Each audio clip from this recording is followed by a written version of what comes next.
Olá, seja bem-vindo ao bloco 2 da aula 9. A gente vai dar sequência ao nosso estudo sobre a invenção e o modelo de utilidade, agora com o prazo de proteção dessas patentes de invenção ou modelo de utilidade na forma do artigo 40 da Lei de Propriedade Industrial. Então, a gente tem que ter cuidado com relação a esse tema, porque quando a gente se refere, a Lei de Propriedade Industrial quanto ao prazo de proteção do bem de propriedade industrial, modelo de utilidade e invenção, a gente tem que ficar atento porque o artigo 40 ele estabelece que essa proteção ela vai ser em relação à invenção, ela vai vigorar pelo prazo de 20 anos contados da data do seu depósito. E com relação ao modelo de utilidade, vai vigorar pelo prazo de 15 anos, também contados da data do depósito. Percebam que, recentemente, o STF declarou na ADIM 5529 a inconstitucionalidade do artigo 40, parágrafo único. Então, agora, cuidado, porque a gente já não tem mais aquela proteção mínima que era prevista no parágrafo único. Então, patente de invenção, 20 anos de contados de depósito, patentes relativos ao modelo de utilidade, 15 anos de contados do depósito. Ok? Lembrando que não é possível a sua prorrogação. Com relação às patentes mailbox, a gente tem que lembrar do RESP 1.840.910 do Rio de Janeiro. O que seriam essas patentes mailbox? Na verdade, essas patentes mailbox, elas estão relacionadas a produtos farmacêuticos, produtos agroquímicos, que não tinham a possibilidade de serem protegidos à luz da legislação anterior à Lei 9279/96. Ou seja, houve um tempo no nosso país em que a gente não admitia a concessão de patentes de fármacos, de produtos agrícolas, químicos e etc. Havia, portanto, uma restrição nesse sentido.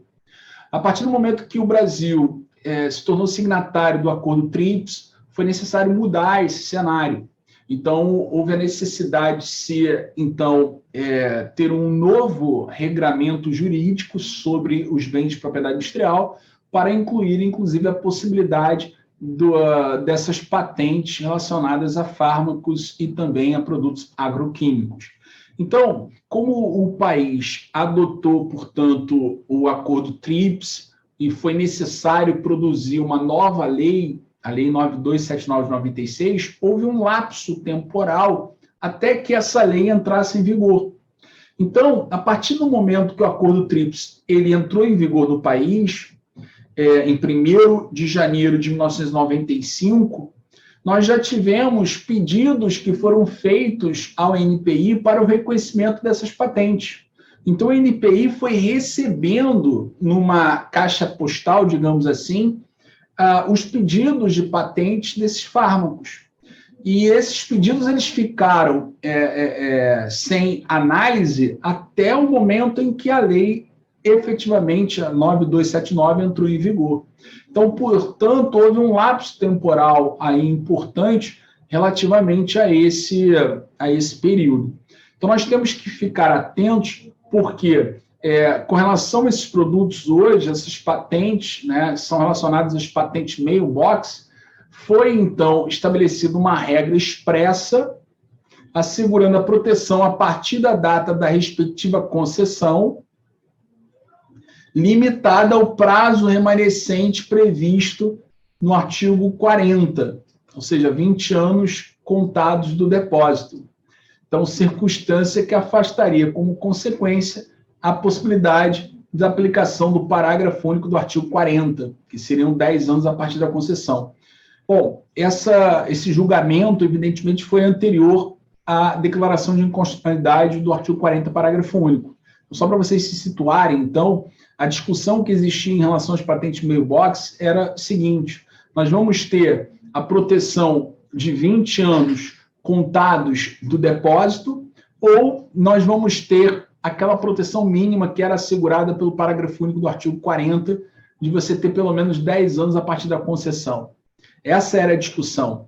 E já para as patentes mailbox, por força do artigo 229 da Lei de Propriedade Industrial, já se dizia que o parágrafo único não era aplicável, não seria aplicável. Então, eles já tinham essa decisão no sentido de não aplicar o parágrafo único. Agora, com maior razão, porque o parágrafo único já não existe mais, uma vez que foi declarada a sua inconstitucionalidade. Bom, com relação às nulidades da patente, a gente tem que adotar aqui o artigo 56 e 57 da Lei de Propriedade Industrial. Então, com relação à nulidade da patente, a ação de nulidade ela pode ser proposta a qualquer tempo da vigência da patente pelo INPI ou por qualquer pessoa com legítimo interesse. Essa nulidade, diz o parágrafo 1º, poderá ser arguída a qualquer tempo como matéria de defesa. Então, a nulidade da patente pode ser arguída de forma incidental como matéria de defesa. Isso é importante para a gente perceber que seria possível, por exemplo, na Justiça Estadual, nós temos uma discussão sobre um pedido indenizatório pelo uso indevido de uma patente, e o réu se defender, arguir na sua defesa, incidentalmente, a nulidade dessa patente justamente para não ter que pagar essa indenização. Então, o réu ele vai na Justiça Estadual responder aquela ação para a qual ele foi demandado, que pleiteia-se ali uma indenização pelo uso indevido de uma patente, e aí ele se defende dizendo, olha, argui um incidente de nulidade. O juiz estadual pode reconhecer a nulidade dessa patente, não com efeito erga omnes, mas naquele caso concreto. Isso é possível, né? Em razão do 56, parágrafo 1º. Né? Então, isso é importante porque a ação de nulidade ela tem que tramitar na Justiça Federal com a participação do NPI, tá? Se ele não for o autor.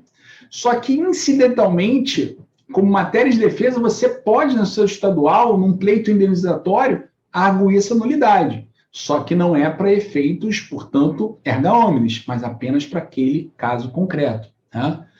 Quando se trata de uma ação de nulidade autônoma, ela tem que tramitar na Justiça Federal. O prazo de resposta, inclusive, será de 60 dias e vai ter a participação do NPI.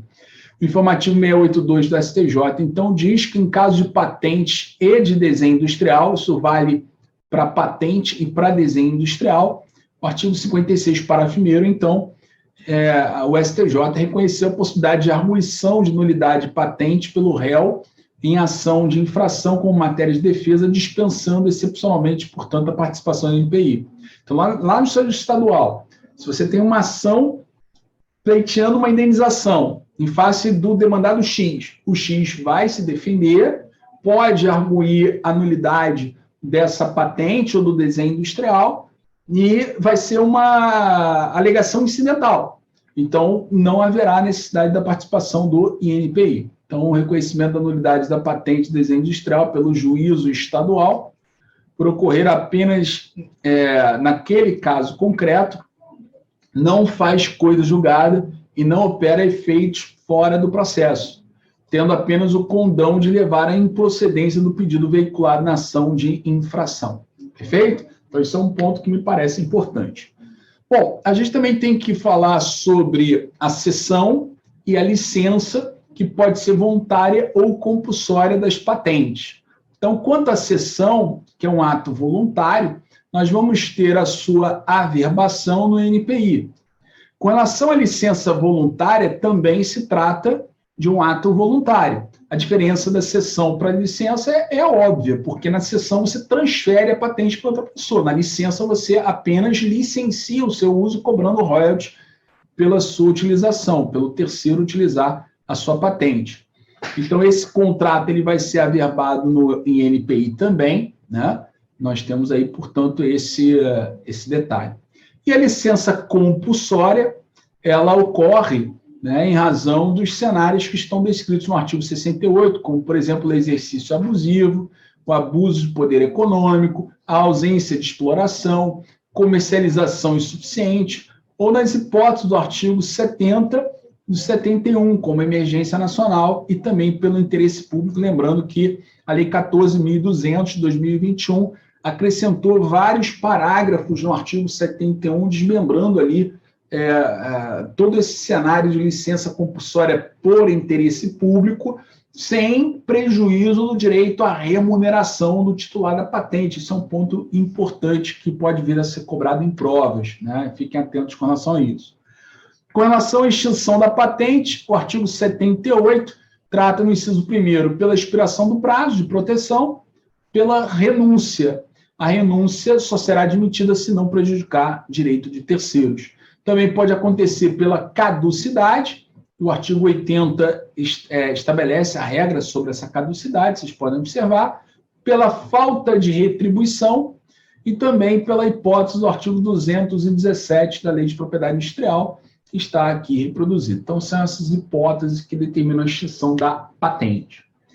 Com relação às patentes que são realizadas no âmbito de uma relação de emprego, não propriamente uma relação de emprego tecnicamente como é utilizado no Estado do Trabalho, né? Pode ser uma relação de estágio, pode ser uma relação envolvendo serviço público, mas uma relação profissional no ambiente de trabalho, envolvendo estágio também, nós temos que identificar quem vai ser o autor proprietário dessa patente, dessa invenção, desse modelo de utilidade. Então, o artigo 88 diz que vai ser o empregador quando for decorrente do contrato de trabalho executado no Brasil e que é resultante da natureza dos serviços para os quais aquela pessoa foi contratada. Haverá também uma presunção de que pertence ao empregador essa invenção modelo de utilidade se o contrato foi encerrado e o empregado, o ex-empregado, requerer a patente até 1 ano da extinção do contrato. Será de titularidade do empregado quando não tiver nenhum vínculo com essa relação de emprego e também não tiver sido utilizado nenhum recurso, meio, dados, materiais, instalações ou equipamentos do empregador.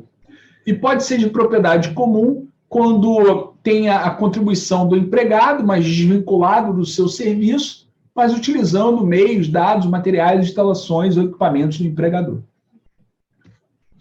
Com relação à marca, meus amigos, que é um outro bem de propriedade industrial, em primeiro lugar, a gente tem que lembrar que a marca é um sinal, no Brasil, visualmente distintivo. Essas marcas, elas podem ser nominativas, que são aquelas marcas onde nós só temos um nome identificado, não há uma logo.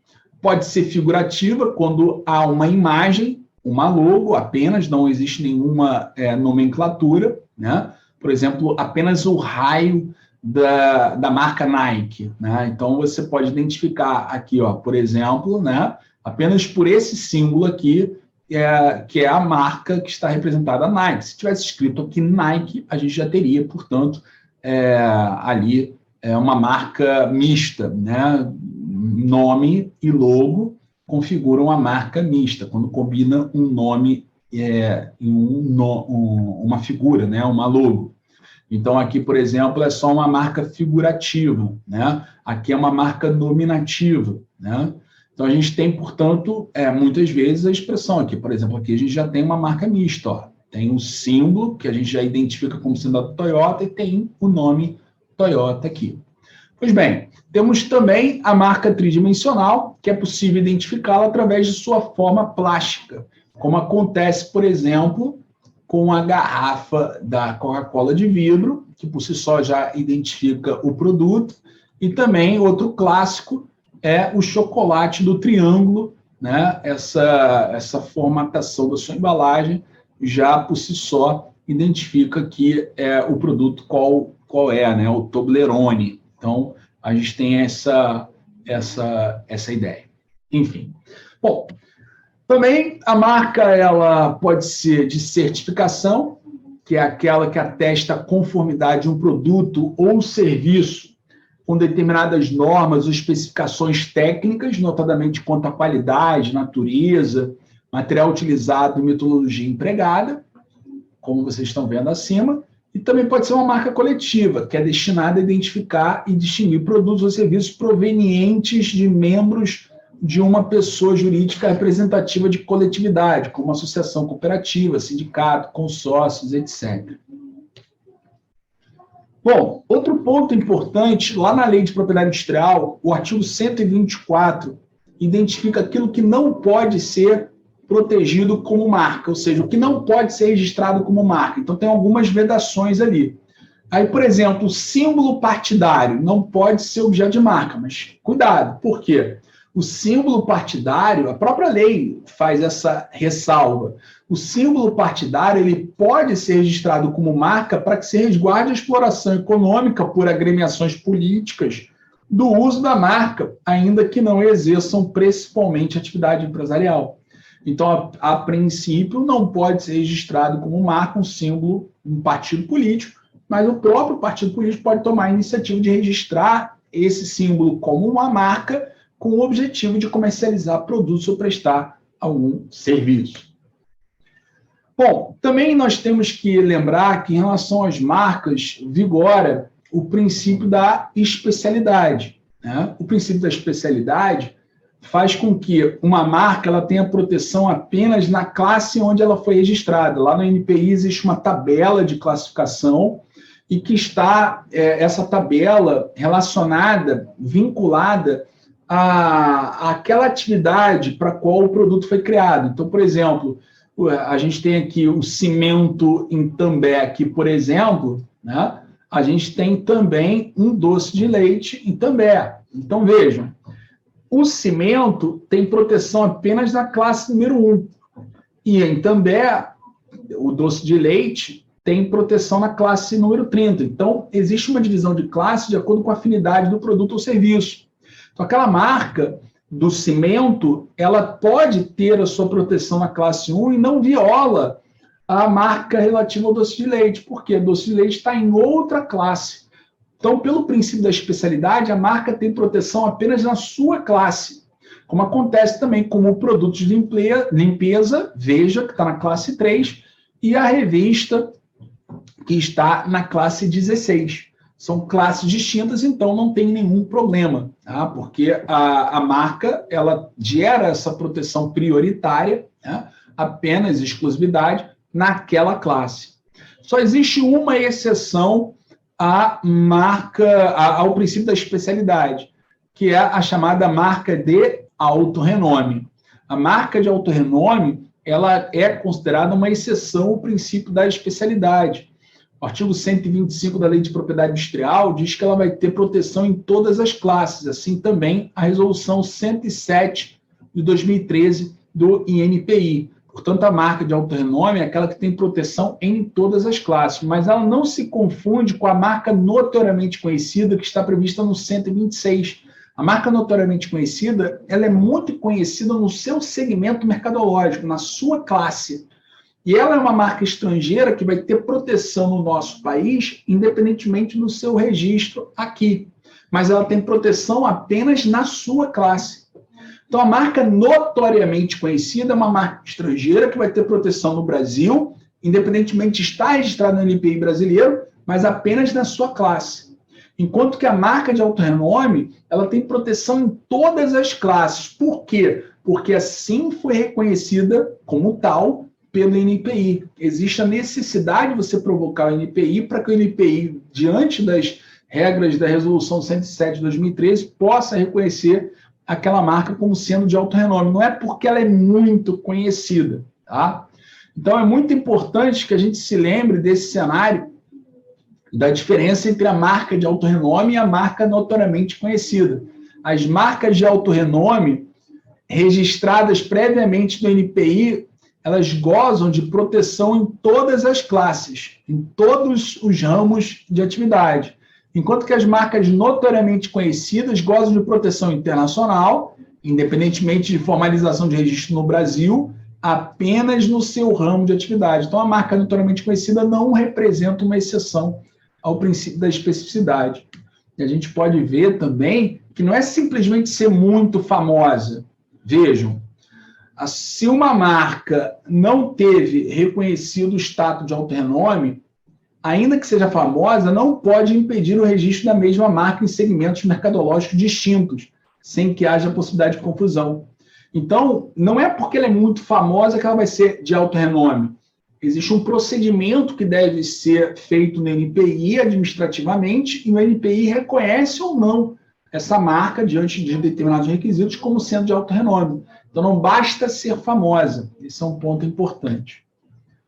Bom, também é importante lembrar que o informativo 505 do STJ diz que a proteção da marca notória, cuidado com essa expressão marca notória, porque o STJ normalmente usa essa expressão marca notória como sinônimo de marca de alto renome, não como sendo sinônimo de marca notoriamente conhecida. Então, a proteção de marca notória aqui significa o mesmo de alto renome, cuidado com isso. Então, a proteção de marca de alto renome registrado no NPI produz efeitos ex nunc, não atingindo registros regularmente constituídos em data anterior. Então, a partir do momento que o NPI reconhece uma marca como sendo de alto renome, os registros anteriores de terceiros vão ser mantidos se eles estiverem de boa-fé. A gente sabe que uma marca de alto renome ela tem proteção em todas as classes, então não poderia ter uma coincidência de marcas se uma delas é de alto renome. Só que no momento que você reconhece o alto renome, o efeito é ex tunc, ou melhor dizendo, é ex nunc, não retroage. Então, se já tinha registro anterior de boa-fé, esses registros são mantidos. Tá? O informativo 525 do STJ diz que o termo inicial do prazo de prescrição de 5 anos para pleitear a indenização pelos prejuízos decorrentes do uso de marca industrial que emite outra pré-existente é a data da violação do direito à propriedade industrial e se renova enquanto houver indevido uso. E o informativo 519 é indevida acumulação em um mesmo processo do pedido de reconhecimento de nulidade de registro marcário com o de reparação de danos causados por particular que teria utilizado indevidamente marca de outro particular. Esse não é o entendimento que ficou marcado no enunciado 109 da terceira jornada de direito comercial do CJF, que diz que os pedidos de abstenção de uso e indenização, quando cumulados com ação visando anular um direito de propriedade industrial, são de competência da Justiça Federal. Veja que esse entendimento do enunciado 109 não é seguido pelo STJ, com base no informativo 519 e também com base no recente informativo 716, que diz que não é possível a acumulação dos pedidos de nulidade de registro de marca e abstenção de uso com o pedido de indenização por danos morais. E por que não? Porque o pedido de indenização por danos morais e abstenção de uso é de competência da Justiça Estadual. Não há intervenção do NPI. Enquanto que o pedido de nulidade do registro de marca é feito sempre na Justiça Federal e com a intervenção obrigatória do NPI. Então, portanto, são juízes diferentes, Justiça Estadual, Justiça Federal. Portanto, essa acumulação de pedidos não pode ser admitida, portanto, no nosso cenário jurídico, embora o enunciado número 109 da terceira jornada de direito comercial do CJF tenha indicado, portanto, a necessidade de você ter a possibilidade de você acumular esses pedidos. Mas isso não é possível à luz da jurisprudência do STJ, como vocês podem perceber, portanto, inclusive pelo informativo 716 do STJ. Além disso, quanto ao prazo da marca, o artigo 133 da Lei de Propriedade Industrial indica que o registro da marca vigorará pelo prazo de 10 anos, contados da data da concessão do registro, prorrogável por períodos iguais e sucessivos. Então, a marca ela tem uma proteção de 10 anos que pode ser renovada sucessivamente. Não há uma limitação em relação à proteção da marca. Além disso, a gente deve lembrar que o contrato de licença de uso de uma marca deve ser averbado aonde? No INPI. Então, atenção com esse sistema de averbação de contratos envolvendo bens de propriedade industrial, que é feito no INPI, não em cartórios. Cuidado com isso, tá? Bom, outra questão importante em relação à extinção da marca, o artigo 142 estabelece que pode ser extinta a marca pela expiração do prazo de vigência sem a sua renovação, pela renúncia, que poderá ser total ou parcial em relação aos produtos ou serviços assinalados pela marca, pela caducidade ou pela inobservância do artigo 217. E, finalmente, meus amigos, em relação ao desenho industrial, o artigo 95 estabelece que considera-se desenho industrial a forma plástica ornamental de um objeto ou um conjunto ornamental de linhas e cores que possa ser aplicado a um produto, proporcionando um visual novo e original na sua configuração externa e que possa servir de tipo de fabricação industrial. Então, nós temos aqui o desenho industrial exemplificado, por exemplo, por esse desenho dessa joia, né? Ou por essa cadeira. A gente tem ali uma forma plástica ornamental de um objeto que tem um resultado visual novo e original na sua configuração externa e que tem possibilidade de aplicação industrial. Isso é um desenho industrial, né? Então, vejam que o artigo 96 estabelece que um desenho industrial ele é considerado novo quando não compreendido no estado da técnica. A gente já sabe que é aquilo que é tornado público, acessível ao público de maneira geral. O artigo 97, por sua vez, diz que o desenho industrial é considerado original quando dele resulte uma configuração visual distinta em relação a outros objetos anteriores, a sua configuração externa. E o 98 diz que não se considera desenho industrial qualquer obra de caráter puramente artístico, porque aí não teria aplicação industrial. Então tem que ser novo, tem que ser original e tem que ter, portanto, aplicação industrial. Lembrando que o artigo 108 estabelece que o registro vigorará pelo prazo de 10 anos, contados da data do depósito, prorrogável por 3 períodos sucessivos de 5 anos cada. Então, cuidado, essas são as considerações que me parecem pertinentes em relação a esses temas. Então, tome cuidado com a propriedade industrial. E com isso, meus amigos, encerramos, então, o nosso curso de Direito Empresarial aqui no curso Trino. Espero que essas informações que nós trouxemos ao longo do nosso curso tenham sido úteis, portanto, para a formação de vocês. Então, qualquer dúvida, a gente está à disposição de vocês através do curso, tá bom? Um grande abraço, bons estudos para todos vocês, sucesso e que o direito empresarial tenha sido determinante para a sua aprovação.